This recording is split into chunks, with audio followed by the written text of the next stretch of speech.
Hi, I'm Hayley Victoria and welcome back to my crime and policing channel.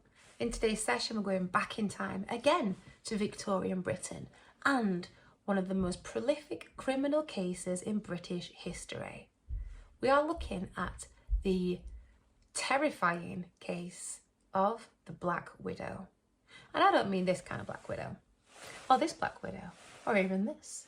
I mean this Black Widow. The original and like I said, ruthless, savage killer, Mary Ann Cotton. As you may know if you watched this channel before, I hate it when the media give bad people cool names. And the Black Widow is a cool name. And yeah, maybe we should just call her something else. I'm not going to invent any nicknames for people. We're just going to call her Mary Ann Cotton, which was the name she took when she met her end at the gallows in the late 1800s.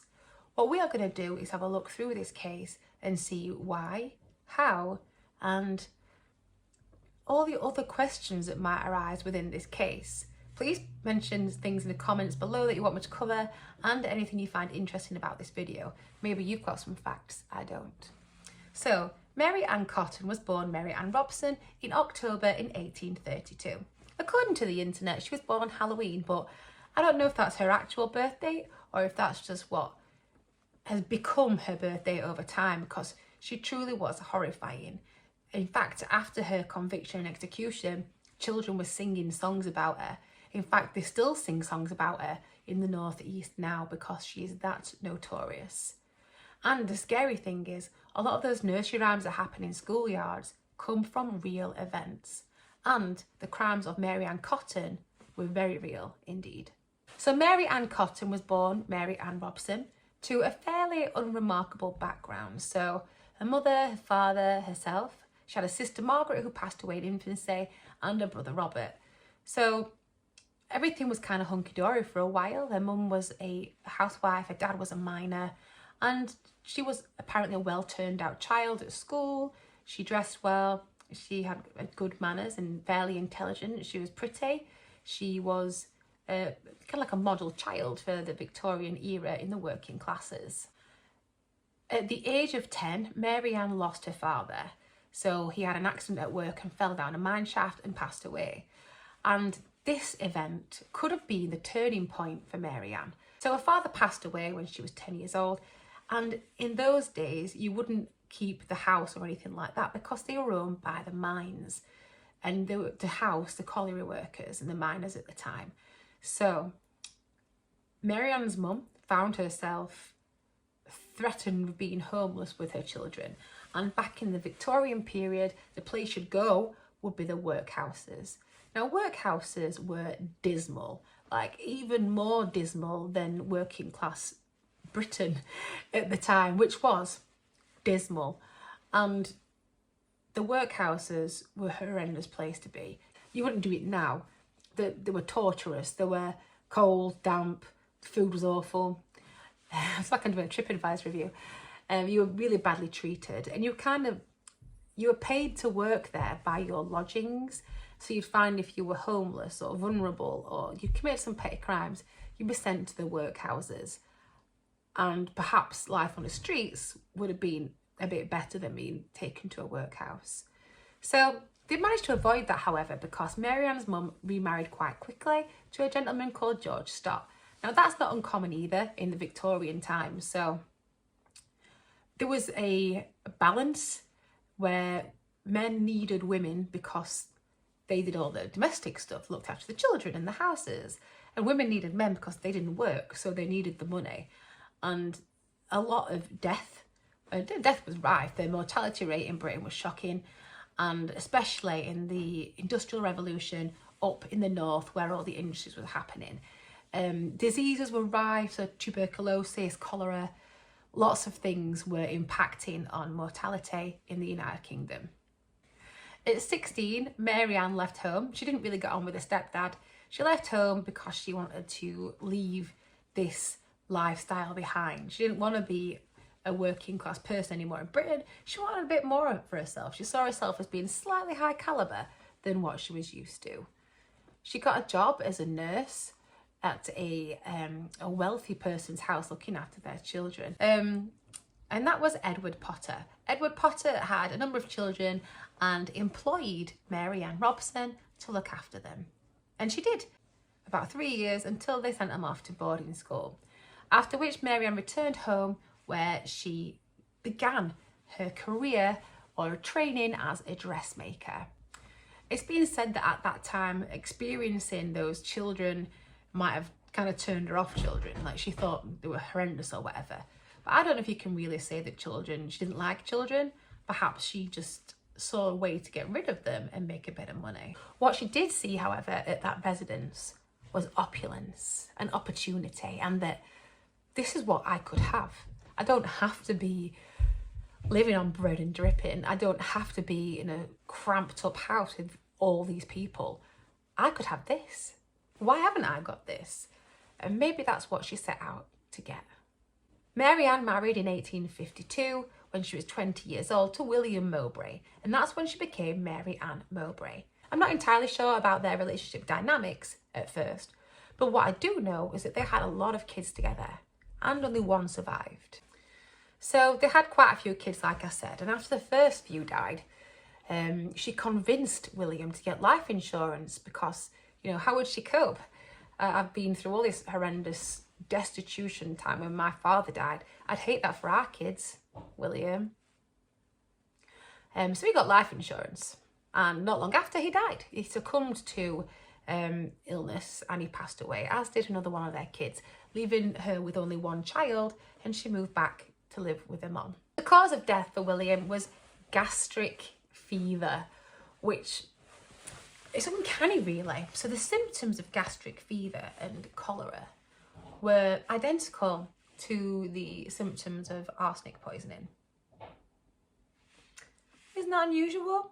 So way back in Victorian times, you could just buy arsenic. You could just go to your local pharmacy, dispensary, whatever, your local shop, and buy arsenic. People used it to kill like pests and things. It was even in some kind of sweets and stuff. It's madness to think that it was so readily available when it's so lethal. But you could just pick it up, like I said, with your regular shopping, get some eggs, some milk, some arsenic. There you go, job's a good one. And like I said, the symptoms were very similar to cholera, identical symptoms too. And it was used widely prior to the James Marsh test being widespread as a means in which to get rid of people quite quickly. And it was so popular, it has been nicknamed La Poudre de l'Héritage, which is the inheritance powder, used by generally people who are set to get quite a bit of inheritance from wealthy parents, and also by people trying to dispatch of relatives for life insurance. Now that's uncanny, isn't it? Because William Mowbray had just insured his life and then he died of gastric fever.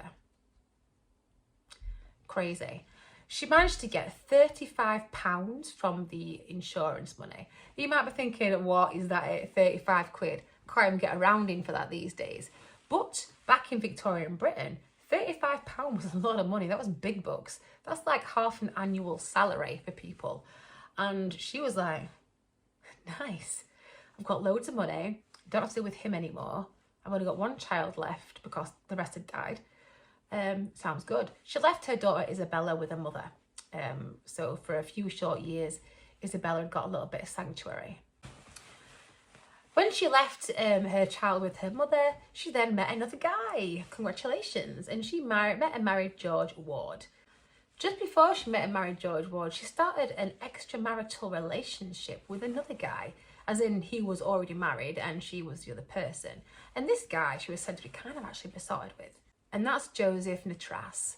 And apparently she had, like I said, a big thing for Joseph Nattrass. But he was married and it wasn't going anywhere, so she binned him off and married George Ward. George was one of the patients she was looking after because she'd just started a new job with in the hospital looking after people with diseases and things. They married in 1865, but it didn't last long because just over a year later, in October 1866, George Ward had passed away from a series of complicated illnesses, but ultimately of his gastric fever.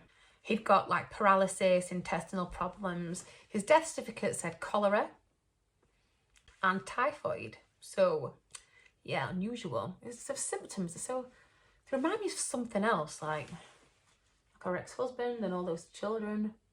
So yeah, he died of that. Poor old Mary Ann. Doctor apparently had said that, you know, he had been very ill, but he was surprised at how quickly the death was. Whereas if you poison somebody with arsenic, it can just be quite instantaneous that people do die. You can either give them a big hit at once or just like trickle it into the food, and the symptoms will be onset quite quickly. Guess what she got though? So after he died, she collected insurance money. I mean, this is a much easier way of getting an income, right? All I have to do is live with these guys. Then when I get bored, take all their insurance money. Quite quickly after the death of her husband, Mary Ann answered an advert to be a nursemaid for some children, a housekeeper, and looking after some children for a man whose wife had just passed away. And she jumped at the chance, you know, an income, somewhere safe to stay, seems like a nice house, single man. Maybe I can, you know, help him ease his pain and all that stress and stuff. She met and married James Robinson. She didn't marry him straight away, so his wife had recently died and he employed Mary Ann as a housekeeper. A month after she'd moved in, his baby died of gastric fever. Right? It's kind of like she's clearing space so that she can get what she wants. And she's seeing these humans as like obstacles to her gain and her aims in the end. So yeah, his baby died quite quickly after. He had other children. He was really distraught and he turned to his housekeeper, who was very pretty, for some comfort. And she gave him comfort, quite a lot of it, and she became pregnant. Mary Ann's mother, however, became poorly with hepatitis, so she had to leave to look after her. Off she went to County Durham to go and look after her mum. It wasn't long after she was, like her mum was actually recovering a bit, she started to perk up a little bit, but she started to complain about stomach pains, and then by the age of 54, her mother had died. I'm seeing some patterns here, right? If you're around Mary Ann Cotton for any length of time, you probably won't last very long. But it might not have been her. It might not have been her because her stepdad, George Stott, married somebody else about 10 days later. So maybe it was him, who knows. So Mary Ann brought back Isabella with her. Obviously she'd left Isabella with her mother. And quite quickly developed stomach pain, severe stomach pains, and died. As did two of Robson's children. So remember, Robson's the guy who she was pregnant with his child, and his baby just died, his wife just died. Now two more of his children had died, and Mary Ann's daughter had also just died, all from the same thing. This fever, this gastric fever, this symptoms so similar to arsenic. Mary Ann received a princely sum of £5 and a little bit more for the death of Isabella, which is shocking, really. But that would have been quite a lot of money back in those days. Mary and James did get married, and she went on to have a child, so Margaret Isabella, or Mary Isabella as it says on the birth certificate, who died quite young, again, of those symptoms. And they had a little boy a year later, George, in 1868, who didn't die quickly of those symptoms. What was unusual was that James had noticed that something wasn't quite right. And he then found out that his wife had racked up a debt of £60, which was a lot of money back in those days, behind his back. And she'd taken £50 he'd given her to bank, and that had gone too. And where's all this money going, Mary Ann? I mean, I think she dressed nice and stuff, but she's racking up all this debt. And this guy went from being like kind of wealthy and well off to almost skint because of her actions. And he ended up kicking her out, and he kept custody of the little boy, George. Mary Ann found herself in a position that she never wanted to be in. So she found herself on the streets, basically homeless, penniless, with nothing, which was kind of her biggest fear after that scare in childhood after her dad had passed away. One of her friends, however, took pity on her and let her move in with her. That's Margaret Cotton. Now, Margaret Cotton didn't have any children, and she she made a mistake of telling her friend Mary Ann that if she passed away, all her money would go to her brother Frederick, who was single. He had been recently widowed too. So he'd actually lost 2 of his 4 children as well. And bearing in mind that losing kids in that time was really rife. I think it was something about 150 children per 1,000 in the north at that time were dying in infancy. And I think it's about 5% now. So that's a very high mortality rate. So it wasn't uncommon for children to pass away from illnesses and stuff that would be really easy to cure now. They weren't all mass murderers. So Margaret was, like I said, Frederick's sister and Mary Ann's friend. And she kind of looked after the kids and her brother and was really kind to Mary Ann. And it's a shame that she died, actually, isn't it, of gastric fever. Mary Ann consoles Frederick. She does a bit, she does quite a lot of consoling, doesn't she, Mary Ann? And then she became pregnant. Her 12th pregnancy by this point. She married Cotton despite still being married to Robinson, so it's a bigamous marriage, so that's yet another crime to add to the list, you know, apart from all the murders that she's done. All the crazy gastric fever that was going around, everybody should knows, with all the insurance money.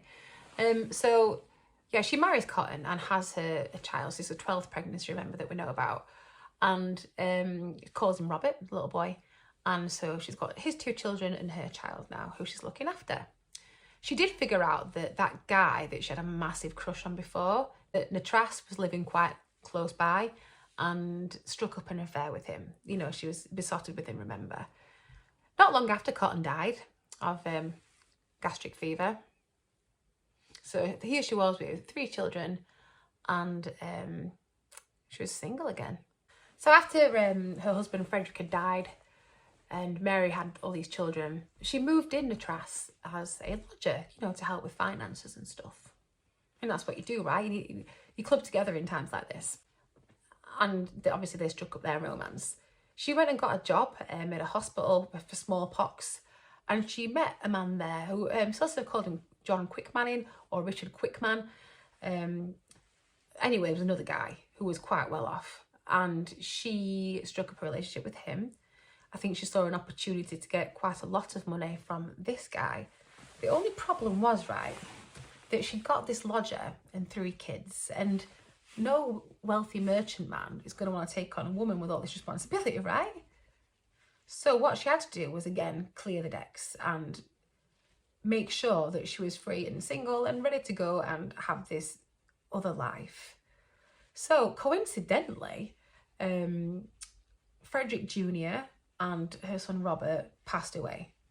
She had obviously struck up a friendship with Quickmanning in hospital, quite a close friendship again, and became pregnant with his child, her 13th pregnancy. Like I said, Frederick Jr. and her baby Robert had just passed away again, and after making sure he got life insurance, Natras passed away as well.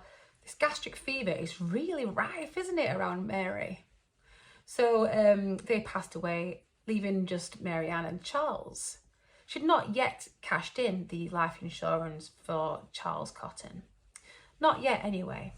What she did was she went to speak to a workhouse guy, and she was like, can you please take him? Like, honestly, I don't want him. He's not mine. He's my ex-husband's. Yeah, please, can you have him? And the workhouse guy's like, nah, not unless you come with him. And she's like, I'm not doing that. And so she was left with him. And apparently she said something along the lines of, he'll go like the rest soon anyway. I mean, the workhouse guy, you could have saved Charles. You could have done the right thing and saved Charles, but you didn't. And Charles went back to live with Mary Ann, who, as she promised, passed away quite quickly with gastric fever. The good thing is, though, so the gentleman I mentioned about the workhouses, a man called Riley, Thomas Riley, who was like a parish official. And so she'd been complaining, saying this lad's in the way, and that it'd go like the rest of the Cottons would. And obviously when she saw him 5 days later and little Charles had died, he was like, this is suspicious. And he spoke to the doctor and said, I'm not convinced here. Like, she said she wanted him out of the way, and now he's dead. That's not right. So the doctor's like, all right, yeah, we'll hold off. And he wouldn't give her a death certificate. And she's like, I want to get the insurance, please. He's like, oh, hold your horses. We want to know a cause of death. So they did an autopsy in her kitchen. And not realising they were looking specifically for arsenic, he ruled that there was like no foul play. But he knew something wasn't right. So he took some samples to analyse further. Good lad. So off she goes. She's complaining, you know, oh, you pay for funeral for this. And off she plops, not realising that they're onto her.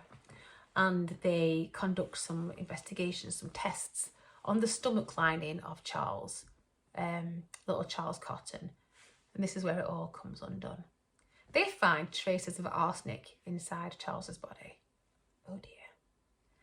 And the coroner sends that off to a forensic toxicologist. So James Marsh, the most famous toxicologist and forensic toxicologist, especially back in those days, had pioneered the way for detecting arsenic inside people's bodies. And they conducted a similar test to the Marsh test on little Charles's body, and that's where they found arsenic. Her defence tried to play it off like, oh, it's from the colouring in the wallpaper, because they did used to colour wallpaper with arsenic. And the doctors were like, nah, there's just not enough in there. Don't be silly. And they upheld, and obviously she was going to be found guilty. As I mentioned, though, she was pregnant at the time, so they couldn't possibly go through a trial and things while she was pregnant. So she got 6 months to wait. Within that time, the media were going nuts. Of course, people love a good murder story. They do, and there's all ballads and stuff about it. And she gives birth while she's in prison to Margaret Edith Quick Manning Cotton, and that was her 13th and final child. She'd killed 21 people. That's a suspected number of people that she's killed. They all went with the similar symptoms, didn't they? Gastric fever, cholera type illnesses. So after they found out that they got arsenic in Charles's body, they exhumed some other bodies and checked those, and guess what? Arsenic. They were onto her. But they only actually charged her for Charles's. So after her baby was born, she was free to be killed. And she was. She was hanged in Durham County Jail in 1873 by William Calcraft, who was known to be a bit of a bodger when it came to hanging. So he didn't always put the noose at the right place. And as such, that happened on the day that Mary Ann was put to death. And she struggled for a good 3 minutes before she finally died. The rope wasn't on properly, so where normally when you'd be hanged, the neck would snap, she wasn't, and she struggled for 3 minutes till she passed away. So let's have a look at the tallies then. So Mary Ann Cotton had killed at least 11 children, so 11 children of her own. She killed all her stepchildren apart from the ones who survived by James Robinson, you know, kicking her out. She killed her husbands and lovers and mother. And the tally that people think she is up to is 21. And all of those people died with similar, very, very similar symptoms, all looking at gastric fever, all pointing directly at arsenic poisoning, which, like I mentioned, was massively available back in those days. Thankfully, now it is not. And also advances in technology mean it is much easier to detect and trace. And the mortality rate is so much better now, so it's not normal for family members just to drop dead all the time because we've got an advanced healthcare system. So that's the story of Mary Ann Cotton. She was known for being quite pretty, clearly quite promiscuous, extramarital affairs. She was never happy with kind of lifestyle she got and looked at other means to create that lifestyle. She collected insurances on everybody that she killed as a means to not be poor. She was fearful of being in that destitute situation that she was in as a child after her father had died. In terms of what drove her to this then, could it be the fear of being poor again? Or was it the power and control? We've talked about power and control before with Holmes and Holmes serial killer typologies. Power and control is where you have that kind of a gratification of you are the one between life and death. You're this God amongst people, you're the power. You have control of where people live or die. Maybe that's what she liked doing as well. She was very organised, a very organised killer, very meticulous. And yeah, that was Mary Ann Cotton for you. Thank you for watching. I hope you found that interesting. Please leave me some comments. Let me know what you want to cover next. Thank you for watching. Look after yourselves, look after each other, and please don't commit any crimes.